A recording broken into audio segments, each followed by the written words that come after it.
When it comes to scaling 100-year Timeskip Goku, you would need to scale through GT Goku, since end of GT Goku is literally GT Goku, except after he's ascended. We also have to use a bit of speculation, because other than a few statements from the GT Perfect files, 100-year Timeskip Goku would technically be featless. His power is entirely dependent on how you interpret Goku as a character when it comes to power growth and training. To start, we'll be comparing his power to Super Saiyan 4 Gogeta, a character that is often regarded to be the strongest in all of the original Toei Dragon Ball verse prior to Super. But before we go on, let's ask Polybuzz Goku on what his favorite food is. What, you think I was gonna ask how strong his 100-year time skip self is? No way, that's spoiling the video. Go download Polybuzz, it's free to download in the link in the description. You can talk to any characters you want and even make your own. You can almost do your own little fanfic stories with it. Use my code Avent to unlock the Premium Plus for Polybuzz, as you can see right here. But back to the video. To start, SSJ4 Gogeta's power is made apparent when he's able to send a Mega Shenron flying with a single attack. That is launched so fast, it doesn't even look like he's moving. Mind you, prior to this, Omega Shenron was able to straight up tank a ×10 Kamehameha from Super Saiyan 4 Goku. This variation of the Kamehameha is far more powerful and obviously multiplies the user's power by 10 times. This would mean, at bare minimum, Omega Shenron was 20 times stronger than Super Saiyan 4 Goku. As the guidebooks state, you need twice as much power as your opponent in order to tank their attack. Omega Shenron would then go on to absorb the Dragon Balls and become even stronger, and even Vegeta's assistance is meaningless despite him also being a Super Saiyan 4. This is what leads to Goku and Vegeta to fuse into Gogeta, who's able to fight Omega Shenron so effortlessly, he essentially no diffs him. Super Saiyan 4 Gogeta is so powerful that the GT Perfect files state that all he needs is a single finger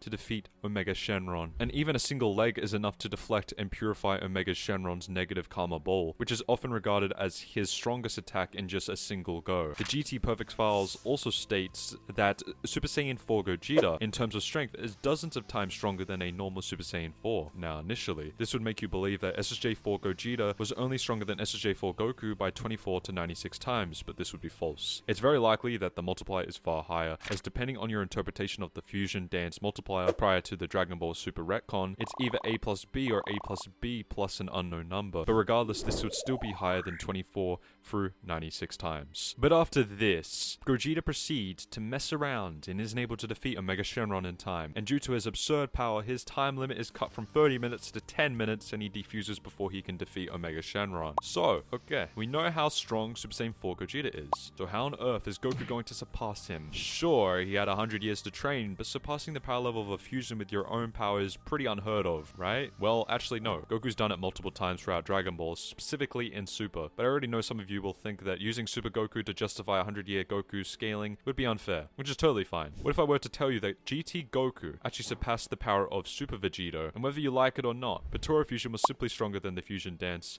at least during the original Toei Z anime continuity, who specifically accomplished this during the Baby Saga. To start, Baby is able to gain more power and transforms into his strongest form, 1, which should be equivalent of Baby going Super Saiyan 2. Mind you, Baby Vegeta in his first form with white hair pushed GT Goku to use Super Saiyan 3, and went from being slightly stronger than him to attaining more power via strongest form 1, and utterly surpassing him. Baby then states that he now has achieved the greatest Saiyan power, which Goku not only agrees with, but backs up this statement by saying he's never felt he is awesome as this. Now remember, Baby's strongest form is equivalent to Super Saiyan 2, whereas strongest form 2 is directly stated to be his own version of Super Saiyan 3. In just his own version of Super Saiyan 2, he's above Super Vegeta, but where's the proof? We know that Baby has the memories of those he absorbs and controls as shown with Goten. This should mean that Baby should have all of Vegeta's memories, which would include his memories of being Vegito. Goku also agrees with Baby's statement, and we know that Vegito is a fusion of Goku and Vegeta, which should also mean Goku has the memories of Vegito. You could even argue that Vegito's level of power had been surpassed back in the Black Star Dragon Ball saga, as Goku states Rildo's power is above that of Boo's. If you assume he's referring to Buhan, who made base Vegito struggle against an attack meant to destroy the Earth in the anime-only fight, then you could put General Rildo's power above Vegito level. But even if we don't use the Rildo scaling,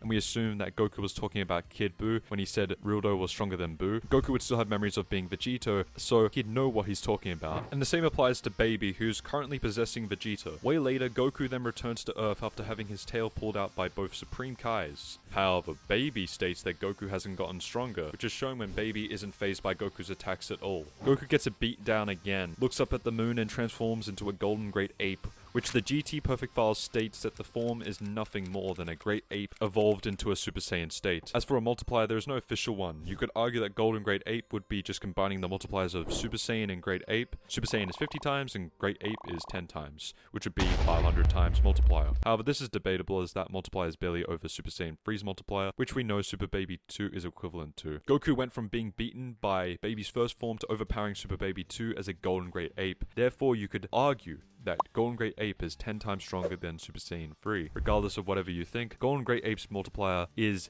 nothing compared to Super Saiyan 4 in terms of power, which we'll shortly go over. After Goku regains control and becomes a Super Saiyan 4, he's able to use a smidgen of his power to absolutely violate Baby. Mind you, Baby is in a far stronger form, and if we lowball and assume the multipliers are the same, Baby got 4 times stronger than his previous form, which surpassed Super Vegeta, and Super Saiyan 4 Goku, while he's using a smidgen of his power, is able to destroy an even stronger Baby. So, in terms of scaling, SSJ4 Goku over Super Baby 2, over Baby Strongest Form 1, over Super Vegeta. Mind you, Goku did this during the Baby Saga, and he only went on to get stronger as the arcs progressed. You're now giving the same GT Goku 100 years to train, and honestly, I don't even think he needs Super Saiyan to deal with Super Saiyan 4 Gogeta. He should be more than capable of dealing with him in base. To put into perspective of how strong Goku can get with just 5 years of training, if we go back to the Black Star Dragon Ball saga, Goku faces off against General Rildo and states he's even stronger than Buu. The version of Buu that Goku was referring to is most likely Kid Buu, as I previously stated, due to him being regarded as the strongest in the Toei anime verse for Dragon Ball Z. Regardless, base GT Goku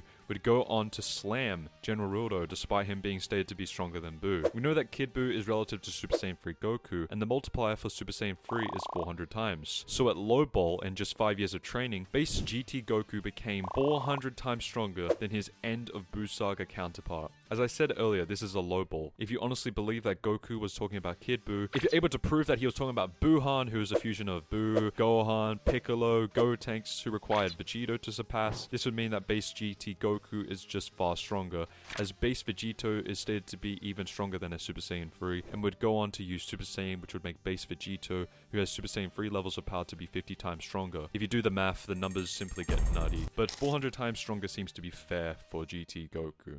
So if GT Goku got 400 times stronger in 5 years, surpassed a fusion in a single arc, just imagine how strong a Goku that had 100 years of training to his heart's content would be. At this point, the only way you could downplay 100-year timeskip Goku is by saying he never trained or didn't train as hard. But this is just false. Toriyama confirms that even on his off days, Goku still trains. But if you think that Toriyama's statements don't apply to GT, that's also fine, as Masako Nowazawa, the Japanese voice actor for Goku, states that Goku is training at God's place, which is where Goku went after the end of GT. So there you have it. After Goku leaves with Shenron and the Dragon Balls at the end of GT, he goes on to ascend and train for 100 years. Power levels belonging to characters such as Omega Shenron, Super Vegeta, and even Super Saiyan 4 Gogeta would just become irrelevant. Because 100-year timeskip Goku defeats all. He is the undisputable strongest.